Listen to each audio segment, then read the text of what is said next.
right, so let's go to page 6 in your worksheets, and this is the chapter 1 journaling of Who Am I Now on page 6. And I want to talk about these questions a little bit because after I talk about them a little bit, I want you to turn this off and I want you to spend some time really writing through these things. So you can either write out your answers right here on these sheets, or my suggestion would be to write them in another journal so that you can keep going and going.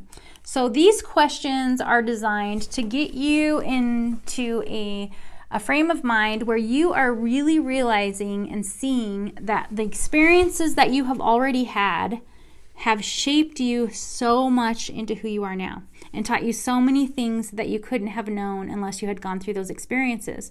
And what that will do is it will start to help you to see that even the difficult experiences got you to where you are now so that you can make it to the next place. Sometimes we have to get strong to get to the next place. Now, I'm not somebody that believes that everything happens for a reason. I think there are some things that are heinous and horrible in the world that I cannot grasp that those things happen for a reason. What I do believe, and I believe that you believe this too, is that every experience and everything that does happen gives us a tremendous opportunity to become more of who we want to become. Whether we're showing up to help in situations where things were heinous, or whether we're deciding that we're going to make different choices where things that were heinous, or whether we have to live through heinous things ourselves and we learn who we are through going through those things. So let's read these questions and I'll explain them to you. Let me get my glasses on. All right. What is something I've become an expert at that I probably would have never signed up to learn? Now, I asked you that question before, in the really quick lesson, but I want you to really write that out. And what I want you to write out about that is what happened, how you decided that you were going to learn everything that you could, and maybe you resisted and you had to just learn things by going through them. But if there was a moment where you're like, I'm going to become an expert at this. This isn't going to go away. I'm going to become an expert at this, and I'm going to learn everything I can. I'm going to get really good at this. And even if you didn't do that, that's okay too, but you know a lot about whatever that was. It's typically in the form of a really crappy thing that happened in your life that was probably out of your control, or at least it's something that you would not have chosen. It might have been from your own decisions. Either way, you wouldn't have chosen it for yourself. So I want you to really spend some time writing about that thing and how you became an expert at it. And I want you to really give yourself some credit, like you are the expert of the universe at this thing, because there are specific things that nobody else knows how to do except for you, because it was completely different circumstances than ever existed, and you're a different person than ever existed. So I want you to see what a specialized expert you are in that field of study or field of experience.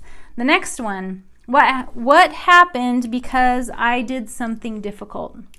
Okay, so there are also things that happen in our lives where we have to jump over hurdles that look really scary because we have to get to the other side of those things.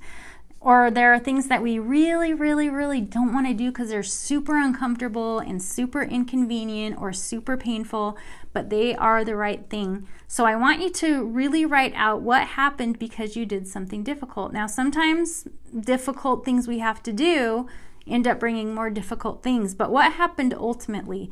Who did you become, or what were the circumstances that happened because you were willing to do something really difficult and uncomfortable? Okay.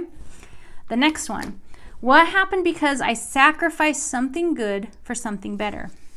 Now I want you to think of a time when it was really, really, really, really hard to let go of something, or to let go of a dream or a belonging or a child, let them go on their way, or a relationship or a job, whatever it was, something that you loved so much, so much. These are some of the hardest times in life, when we have to give up something that is still beautiful and still good. Sometimes we even have to let things die that are still, in the prime of their life because something better. And that doesn't always mean something more comfortable or something more wonderful, but something that meant more to us. Maybe we had to let our job go because we had to take care of a sick child. That wasn't something was like, woohoo, I get to go do this fun thing. No, it's not always like that, but it definitely is giving up something good for something better.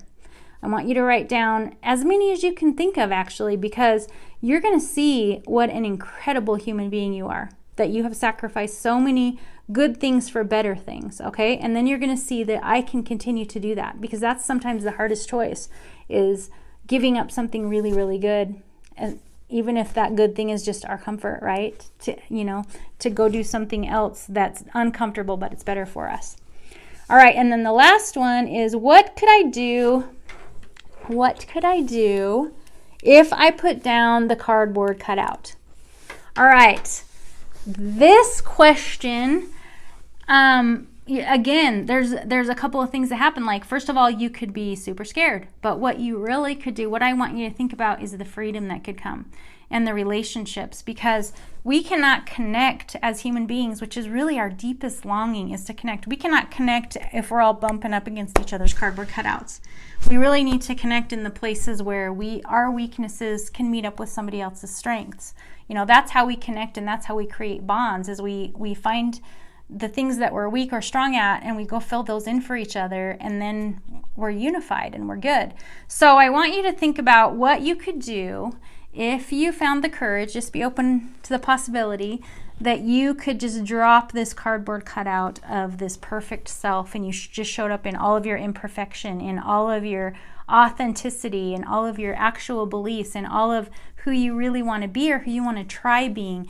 And especially, I want you to think about what could happen if you dropped that cardboard cutout of the lies that you think that you are, that you think that you're broken and stained and cursed and burned and just no good. Okay, so write those down, and then when you're done, come back and we'll make some tools.